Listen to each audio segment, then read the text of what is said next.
Hi, this is Glenn Derene with Consumer Reports Talking Tech, and it's a cold, slushy February week. Perfect time to talk about the slushy mess that is cell phone pricing.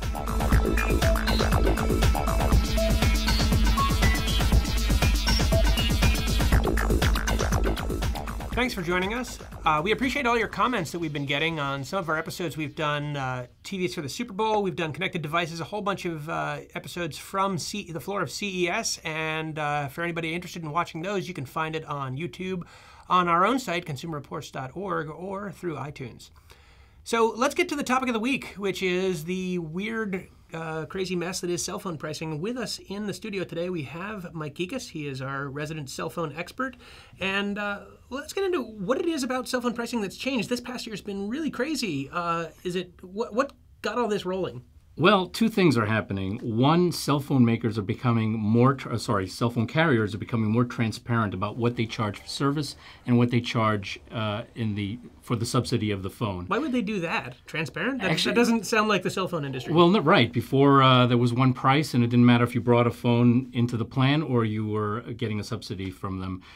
The smaller carriers have become very popular, and we've seen in our surveys that more and more users are not thinking twice about shopping around. They're not happy with their current carrier, and they're finding they're able to save money by going to smaller carriers. Smaller carriers like who? Like this? Like the Straight Talk, exactly. Okay. Straight Talk and even other plans that are really subsidies of the bigger plans, like Walmart's family plan, that's really T-Mobile.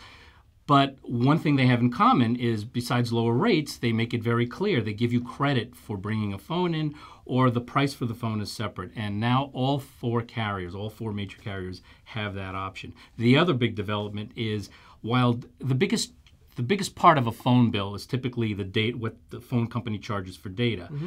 And while the price for data hasn't really gone down, what has gone up are the options for cutting back so that you can save money. Mm-hmm. And meaning like what? So if you have meaning you can have a little less data, or you can split it thinner among a bunch of people? That's right. You can start there. First of all, you're not, as unlike in the days of old, you're not locked in for 2 years to whatever plan you pick, which used to be a big problem.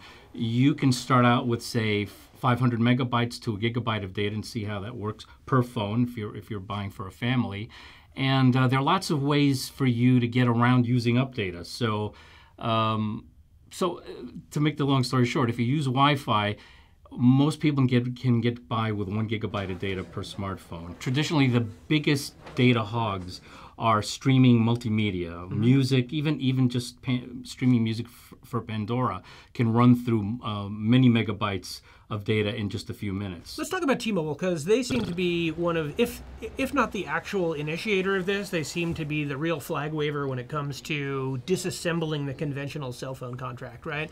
They call themselves the Un-carrier. They've been getting a lot of mileage out of this. To what extent have they been driving the agenda, and why? Well, because they were the low person on the totem pole, so they had to be that way, I think. They almost were the biggest network in America, right? They almost joined up with AT&T, and now they seem to be at AT&T's throat. Well, now they're the loudest network in America.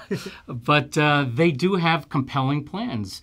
And for as little as $45 or $50 a month per person, you can have almost unlimited access to the internet. So what about some of the now because they've done that, a lot of the other carriers have come up with similar plans. Some of them look more similar than others, but let's go through one or two of them. Sprint has the Framily plan. What is that? Right, that's interesting. Yes, Sprint is engaged in multi-level marketing. They I guess they want to offer a discount, but they want to also get you involved in bringing in new people into their service. Is it like the old Cutco knives thing, where you're supposed to go sell to your friends and then your family? Well, right, and that's where the discount comes. If you have up to 7 people, they'll take $5 off your monthly bill, or everyone in the plan would have. So if you have, say, 7 different houses, say it's a great deal for 7 lonely guys, living in their own house. But if they can all get together, it's probably the only great deal for 7 lonely guys. Well, right? It is, yes. with that plan, they can get for $45 unlimited data, unlimited texting, and unlimited voice, and that's pretty good. It gets, now, how does that compare with a conventional family plan? Is there, I mean, are there well, are the the two numbers biggest really better? carriers, the two biggest carriers take a different approach. They let you share a bucket of minutes, and that's per household. That's not, they don't have that extended family, if you will, friends and family that Sprint has. And what you'll do is you'll buy, say, if you're a family of 4, you'll buy 2 to 4 to 6 gigabytes of data, and then you'll split it. And they the way they compute your bill is they'll say, well, we'll charge you this amount for the data, and then $40 for every phone you have on the plan, $30 if it's not a smartphone, and $10 or $20 if it's another type of device. Now, that's a lot of numbers. And It's a lot. And that makes me think that we ought to bring in one of our money guys. So, Jeff, you're joining us from San Francisco, where it's not so cold and snowy. In fact, what's the temperature out there right now? It's a little chilly for us, 50 degrees. 50. I laugh at 50. We've got snow all over the place. I walked through sludge to get here today. So let's talk about cell phones, though. So I've just been talking with Mike Gikas about the various new plans that are arriving. Everything from the family plan on Sprint to the various T-Mobile plans, their uncarrier strategy. So is it really a better deal? I guess the bottom line for people is they sort of want to know, are these good developments for consumers? Well, what you have to do is the landscape has changed now recently, in recent years, with the introduction of kind of more explicit pricing by T-Mobile. So now it's not so easy to basically say, this plan costs that and that plan costs that and which one is more. Now you have to calculate in the cost of the phone over 2 years, because you're paying for it one way or another, whether you pay for it up front, whether you pay for it in installments, or you pay a hidden price for it built into the digital, the service plan. So you have to account for the phone price over 2 years, and then you have to account for the plan price, and then you have to compare them. And it's not always so easy because, one carrier may have 3 gigabytes of data at a certain point, and another one may only have 2, so you can't quite compare them apples to apples. What about these new offers that carriers have to buy you out of your existing plan? They'll pay off your early termination fee. How does that affect the deal that you can get from a carrier? Well, basically, it's competition, and we love competition. So T-Mobile is offering to buy out cell phone owners out of their contract. And of course, there's only so many. I mean, everybody has a cell phone already. And so to get a new customer, you have to steal one from somebody else. So that's basically what T-Mobile is doing. Are they going to put themselves out of business doing this? Well, it's going to cost them some money, that's for sure. Well, also, I wanted to ask Mike, who's here in the studio, about the phones themselves. Like, I don't think people knew, or at least thought of before, that the idea that there's a resale value on your old phone, on your existing phone. Now you can get money back for your phone. I guess people that are savvy have been doing this for years, but it's now almost like part of the process, like buying a car, trade in your old phone, get a new one. Well, that's right. But one thing, most people, if you're switching service, because here we have, there is some compatibility between carriers. If you're going to switch a carrier, you're probably going to want to get a new phone, a phone that's fully compatible with the carrier, especially if you're buying a smartphone where data connection speeds are very important. But in terms of them throwing money to you to offset the cost of the phone, that seems like a good thing.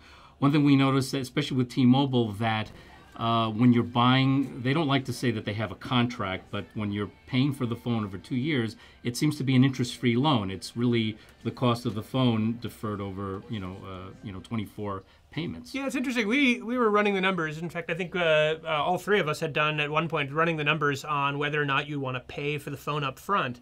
And it seems that right now, especially with these, with some of the plans, it's ludicrous to pay for the phone up front. You're right. You're getting an interest-free loan, right? Right. And there are other plans that are trying, if you pay a little more, you can upgrade sooner. But I think those plans are a little too late for the simple reason that the phones we've seen, the last few generations, the improvements haven't been that significant to warrant you wanting to get out of your contract. You'll find phones that are made today are going to be probably still be very good 2 years from now. Well, it's interesting though, because the trend in with the carriers has been this whole idea of early upgrade, right? Jump, what do they call them? Jump. Right, next and jump, and but they're not. They don't seem to really be that great deal because you're paying more per month to have that option. Mm-hmm. But again, what I'm seeing, the difference between the previous model and the new model, take the iPhone for instance. If you look at the iPhone 5 and compare it to the iPhone 5S, there wasn't much of an improvement there. One big thing, right? The fingerprint reader. The fingerprint reader, right? Yeah. 5 people may really appreciate that. So the upgrade next time around might not be so significant. Well, I want to throw one last final question to Jeff here, which is this one of these things where the deals can't last, or is this the new math in the industry? If we had to predict it, should people be hopping on these bandwagons while they exist, or do we just expect that flexibility will be the order of the day from now on?